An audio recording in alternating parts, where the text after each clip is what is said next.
Oke, halo guys, welcome back to Korea Meet bersama orang Korea yang medok. Oke, polo-polo, ini jam 9 dan hari ini tanggal 3 Maret 2023. Aku mau nunjukkan jam 9-nya Korea sekarang kayak apa. Dan hari ini aku mau nunjukkan sekitar rumahku, ini lokasinya kayak apa. Aku ini tinggal di Seoul, tapi bener-bener di pucuannya daerah paling murah di Seoul. Jadi aku yakin tiap kota tempat tinggal polo-polo juga ada pelosoknya kan ya. Ini aku di pelosoknya Seoul. Tak tunjukkan, ini aku masih di daerah apartemen. Tak keluar dan tak tunjukkan sekitarku ini kayak apa suasananya dan ada apa aja. Oke, mari kita jalan. Yap, seperti yang bisa dilihat di belakang ada supermarket. By the way, sekarang ini mungkin polo-polo juga bisa ngerasakan. Setelah COVID kemarin kan kita nggak boleh kayak keluar sampai terlalu malam. Jadi akibat COVID, orang Korea yang dulunya itu suka kumpul sampai malam-malam itu udah agak berubah budayanya, agak berubah dikit. Udah gitu, di malam hari taksi itu ada kayak tambahannya. Kalau naik taksi di atas jam 12, jadi orang-orang lebih lagi memilih untuk pulang sebelum jam 12. Jadi sebelum jam 12 kan masih ada kendaraan umum, sehingga malam harinya Korea bukan berarti sepi ya, tapi kalau dibanding dulu agak kurang kayak khususnya untuk orang-orang yang kerja. Tapi kalau misalnya polo-polo ke daerah Sinchon ataupun Hongdae yang banyak anak-anak mudanya, ya kan masih jiwa muda, agak beda. Oke, ini barusan keluar.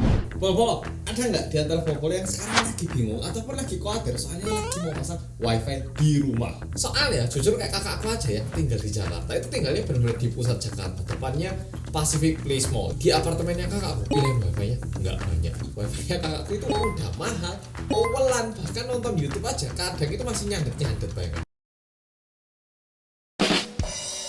Sampai-sampai kakakku sama suaminya itu bilang HP di internet itu kayaknya lebih cepet. Kalau ini bisa jadi modem, kayaknya itu lebih nyaman banget. Apalagi kayak kakakku ini kan baru ngelahirin anak, jadi di rumahnya itu banyak kamera-kamera dan untuk ngakses itu butuh internet. Tapi untungnya ini ya, meskipun nggak ada kabel, sekarang Telkomsel hadir dengan produk yang disebut Telkomsel Orbit. Telkomsel Orbit ini adalah wifi rumah. Jadi Telkomsel Orbit ini adalah internet rumah yang ikut kamu. Ya kayak gini, ngikut aku gini. Enak toh, pindah rumah bisa langsung connect wifi. Soalnya aktivasinya itu mudah banget dan praktis. Ya mudah banget, bahkan bisa dilakukan sendiri secara mandiri pakai aplikasi My Orbit ini. Ditambah lagi dengan kecepatan internet yang kenceng banget. Soalnya Telkomsel Orbit Star H1 dari Huawei ini juga support 4G LTE dan juga harganya terjangkau. Nah, kalau bol-bol mau cek harganya, langsung aja cek websitenya www.myorbit.id. Dan ternyata juga bisa dihubungkan dengan banyak device. Jadi kayaknya buat kantor juga bisa ini. Cocok juga ini. Karena Telkomsel Orbit Star H1 dari Huawei ini bisa support hingga 32 device. Wow. Nah udah gitu, sekarang ini lagi ada promo, yaitu promo Fanta 6. Polo bisa dapetin paket data sebanyak 150 GB selama 6 bulan. Jadi Polo juga buruan cek model Orbit Star H1 dari Huawei ini. Bisa dicek di websitenya yaitu www.myorbit.id atau di My Orbit Official Store di e-commerce. Kalau enggak juga bisa didapatkan di Grapari, Plaza Telkom ataupun toko gadget yang ada di sekitar rumah Polo. Oke Polo, jadi mulai hari ini mari kita main game online streaming tanpa macet-macet, udah nggak perlu marah-marah lagi. Oke, yuk lanjut konten hari ini. Di depan tempat tinggalku ini ada kayak kantor pemerintahan, kayak kantor RT gini. Ya, ada tempat parkiran kayak gini.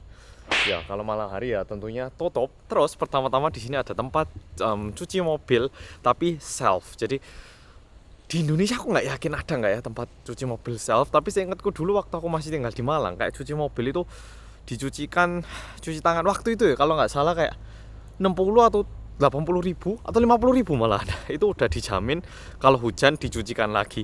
Nah kalau di Korea dicucikan itu harganya mirip 25 ribu sampai ke atas. 25 ribuan itu paling murah, tergantung jenis mobilnya juga. Sehingga ada tempat-tempat self, tempat nyuci mobil self. Ya seperti ini. Jadi kartunya itu kayak di tap di mesinnya. Habis itu kalau sekali tap itu biayanya sekitar 2.000 sampai 3.000 won. Nah sekali ngetap itu bisa pakai air 3 menit, terus pakai sabun berapa menit, terus ngelapin sendiri, terus dikeringkan sendiri gitu. Jadi kalau misalnya pinter nyuci, mungkin bisa kayak 6.000 won. Terus buat orang-orang yang bener-bener suka nyuci mobil, ternyata ada juga orang-orang yang suka nyuci mobil yang detail-detail gitu, juga kesini bawa mesin sendiri gitu itu ya. Jadi ya pertama-tama ada tempat cuci mobil self kayak gini. Jujur awal-awal dulu waktu pertama-tama aku beli mobil itu kayak aku suka nyuci mobil sendiri karena kesannya kayak menarik. Tapi karena mungkin dari kecil aku nggak biasa nyuci mobil sendiri, atau aku sendiri kayak nggak terlalu suka mobil. Aku cuma suka naik mobil, nggak terlalu suka kayak ngerawatnya gitu. Jadi aku lumayan biasa. Misalnya mobil ada kegores dikit ya udah kegores gitu, nggak sampai kayak harus dibenerin langsung gitu. Nah sehingga kalau sekarang lebih sering mobilnya tak titipkan aja. Tapi kayak 2 bulan sekali atau 1,5 bulan sekali gitu. Dan karena aku ini sekarang tinggalnya di pelosok seperti yang udah aku sampaikan tadi, banyak kayak gedung-gedung kayak gini nih. Kayak ini kalau nggak salah itu dia tempat jual grosirannya minuman alkohol. Terus ini tempat kayak ini loh, misalnya santing mobil ataupun modif-modif mobil. Dan juga ada supermarket. Yap, seperti ini. Ya, dan jujur karena ini dekat sama sekolah, di Korea itu kalau daerah sekolah ataupun dekatnya sekolah itu mobil cuman bisa jalan kecepatan sekitar 30 km. Di atas itu langsung kena denda, dan dendanya lumayan keras. Kayak kalau di daerah 30 km ini dendanya 70.000 won, sehingga kalau misalnya kena itu lumayan kena sungguhan. Jadi ini pas depannya sekolah, dekat rumahku ini ada, kalau nggak salah SD. Nah, depannya sekolah itu kayak gini. Ada kameranya, dan peraturan baru lagi nggak boleh berhenti sedikit pun di depan sekolah. Jadi mau ngedrop anak pun tidak boleh, karena kalau ada mobil yang berhenti gini ya, terus ada anak berdiri di belakangnya, terus kebetulan waktu mobil lewat anaknya nyebrang kan bisa ketabrak karena nggak kelihatan. Jadi sekarang depan sekolah itu nggak boleh ngedrop anak, ngedrop itu harus di tempat lain. Ya, ini kameranya, di malam hari juga aktif. Waktu itu Jinet sempat nggak sengaja ngelewatin kena gitu. Kalau nggak salah kena 70 ribuan, jadi sekitar 700 ribu. Yap. Ya, gedung sekolahnya kayak gini, bagus ya.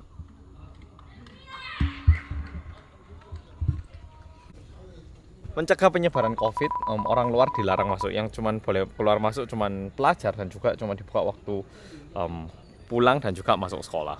Ya. Tapi ini udah lewat ya, sekarang kayaknya nggak segitunya, tapi mungkin bisa aja sistemnya masih berlanjut.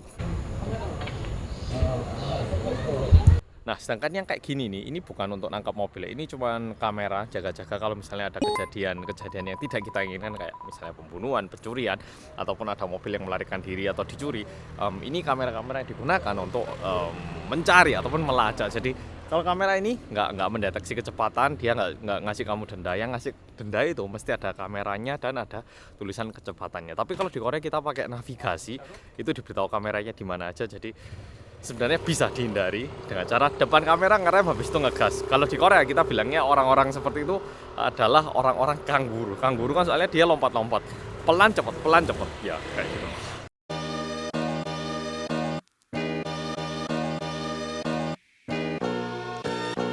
Yap, dan seperti yang bisa dilihat, karena ini lumayan ini ya, nggak di tengah kota Seoul, jalannya lumayan sempit dan juga cukup banyak gedung-gedung tua kayak gini. Tapi tiba-tiba di perempatan gini ada bank juga. Ya, jadi ini benar-benar tempat yang banyak ditinggali oleh orang-orang tua. Soalnya ini perumahan, tapi kayaknya dibangunnya itu waktu pertama-tama Seoul jadi kota. Jadi kayak lumayan banyak yang tinggal, tapi nggak ada perkembangan. Udah kayak berapa tahun terakhir gini nih stasiunnya ya kayak gitu. Tapi bisnya juga lumayan banyak, sehingga banyak orang tapi nggak berkembang.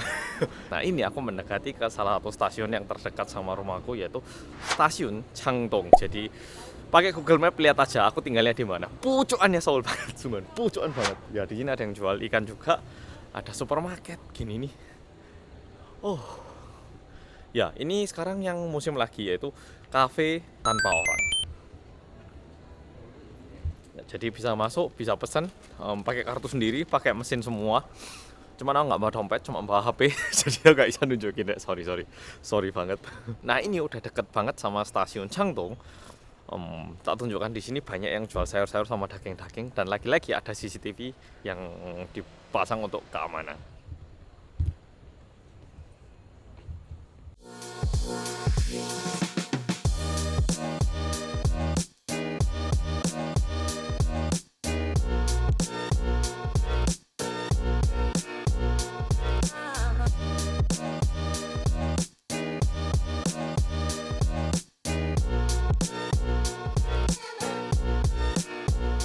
Ya karena deket stasiun di sini lebih banyak kafe, terus banyak yang jual sayur, daging, jadi mungkin buat dibawa pulang gitu ya. Ya, jadi lokasi sini lebih banyak toko-toko komersil ya.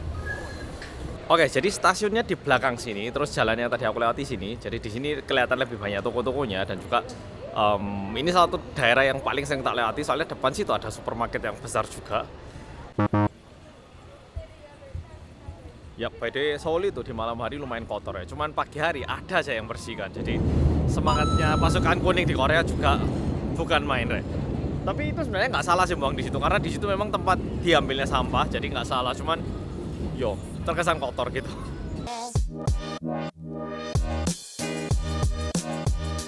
Nah, kalau jalan dikit lagi ini kita baru nyampe di jalan besar dan di sini ada Starbucks. Kalau ada Starbucks di Korea itu patokannya. Kalau ada Starbucks itu artinya gedung yang banyak dilewati orang, jadi banyak orang lewat depannya wirawiri dan juga harga gedungnya mahal alias ada nilai bisnisnya gitu. Ya, jadi tempat supermarket tadi itu nyambung dari belakang itu di sini Starbucks.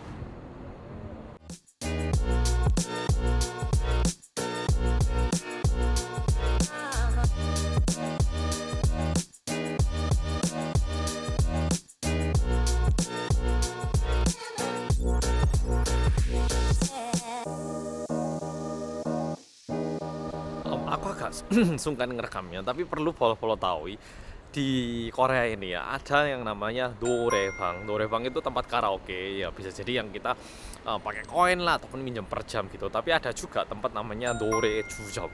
Kalau itu tempat nyanyi yang agak beda ya, agak ditemani lah kan. Kalau nggak salah katanya ditemani gitu. Aku pun Turis juga nggak pernah dulu sekali sama orang-orang kantor. Soalnya kesananya itu ceritanya gini, aku sama orang-orang kantorku, kita itu baru kayak selesai MOU sama perusahaan besar mana gitu. Akhirnya kita yuk selamatan gitu. Nah setelah makan yuk lanjut ke norebang gitu, semua pada nyanyi yuk gitu. Cuman waktu itu udah pada minum banyak orang kantor, terus ada cowok ada cewek semuanya, jadi bukan tujuan gitu. Kita masuk, ternyata itu norebang jam.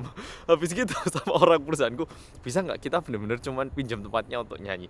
Terus oh iya ya boleh. Akhirnya kita cuman benar-benar nyanyi, cuman tempat-tempat gitu karena tempat kayak gitu mereka juga menyediakan minuman alkohol biasanya ya. Jadi kalau lokasinya agak gimana mohon dicek sekali lagi, oke? Kalau mau aman pergi ke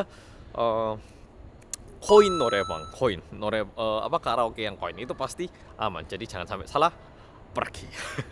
Oke, jadi kita udah muter sekali ke sana. Sekarang ini Pilates lagi naik daun loh, sungguh lihatin Pilates sebesar itu, lihatin tempatnya. Itu loh. Yang lantai atas. Sekarang tak tunjuki daerah-daerah yang kesannya itu Korea banget yang muncul di drama-drama. Biasanya ini merupakan tempat tinggalnya tokoh utama yang nggak terlalu kaya tapi rajin gitu, kerja juga rajin, pokoknya apa-apa rajin, biasanya tinggal di rumah ataupun perumahan kayak gini. Tak tunjukkan, oke?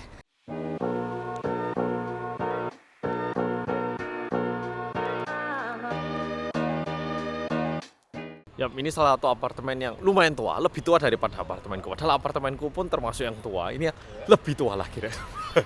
Ini masih jalan, jadi semakin masuk ke sini bakal lebih banyak rumah-rumah tua. Dan ini biasanya itu kesannya muncul dari batu bata merah. Mungkin lah paham, kelihatan.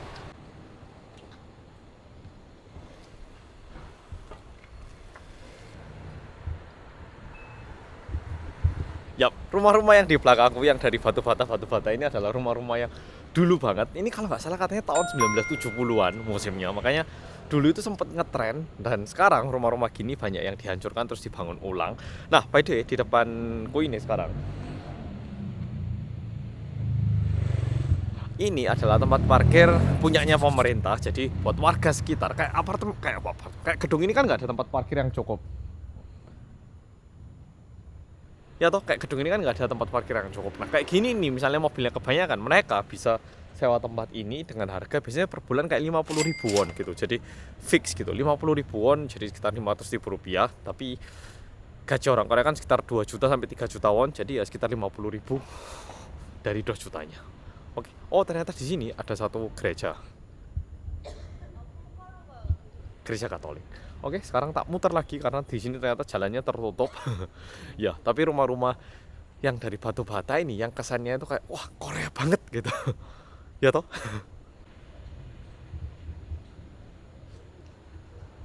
Ya, terus harus ada kayak pipa-pipa gasnya kayak gitu. Itu lebih kesan Korea lagi.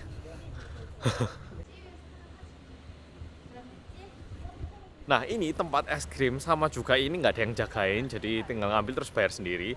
Tapi karena ada kameranya, kalau ada yang nyuri bisa dilaporkan polisi ya. Tapi tujuannya gini nih untuk mengurangi biaya gaji, karena jujur gaji di Korea kan 2 juta won minimal. Jadi buat yang buka bisnis lumayan berat juga. Makanya sekarang ini muncul juga toko-toko kayak M4 yang ataupun makanan-makanan lainnya yang menggunakan mesin. Jadi mesinnya itu ternyata bisa sewa per bulannya 1 juta won. Sedangkan kalau pakai orang itu 1 bulannya 2 juta won. Belum lagi kalau orangnya cedera harus asuransi gimana. Jadi sekarang di Korea ini lumayan banyak toko-toko yang pakai mesin ataupun yang tanpa orang gitu, yang benar-benar cuma pakai klik gitu. Wah, di sini ada toko burger baru tahu.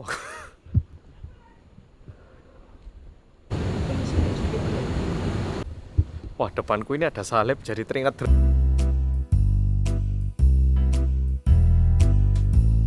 dramanya Lee Seung Gi yang dia jadi pembunuh itu apa? Yang setiap korbannya nunjukin salib itu loh. Ya, jadi kayak gitu terkesannya. Wah kan, rumah-rumah lama ini sungguh belakangku ini. Ya rumah yang tadi dari sisi yang lain.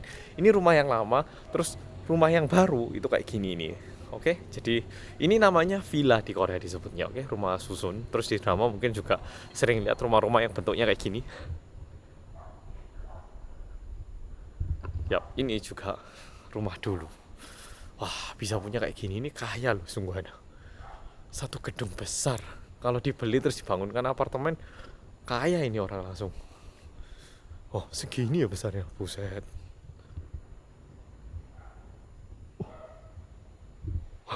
Ya saya nggak gabung semuanya, cuman besar.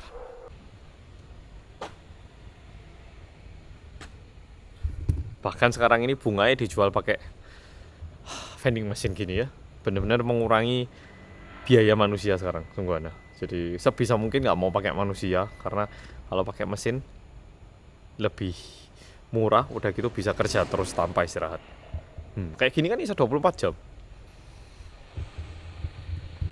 Aku sambil bikin konten ini baru tahu dekat rumahku ada cafe kayak gini nih. Jual pasta, jual kopi, jual brunch gitu ternyata. Ini fasilitas bangunan untuk anak-anak punya pemerintah. Ya, kalau malam hari kesannya gini deh, perumahan. Dan ini yang mengeluarkan uap, ini adalah heater atau boiler.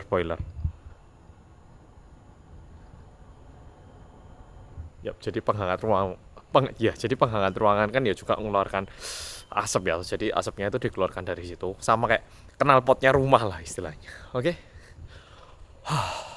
Ya, dan kabel-kabel ya, dan jelimetnya ngalah-ngalahi rumah laba-laba yang habis menghuni makanannya.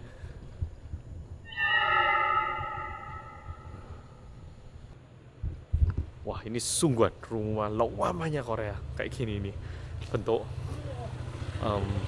batu merah, terus pintunya kecil kayak gini. Sungguh ini bener-bener rumah dulunya Korea. Kalau nggak salah dulu waktu aku kecil, waktu aku ke rumah tanteku dulu pernah tinggal kayak gini di situ. Jadi aku nggak bilang mereka miskin loh, orang-orang tinggal di sini bukan orang-orang miskin loh, nggak bilang ini miskin. Cuman ini rumah dulu banget ya. Wah, karena rumah-rumah gini pun yang punya kaya rek, somboge ngawur rek. Ini sepeda yang dioperasikan sama pemerintah Seoul.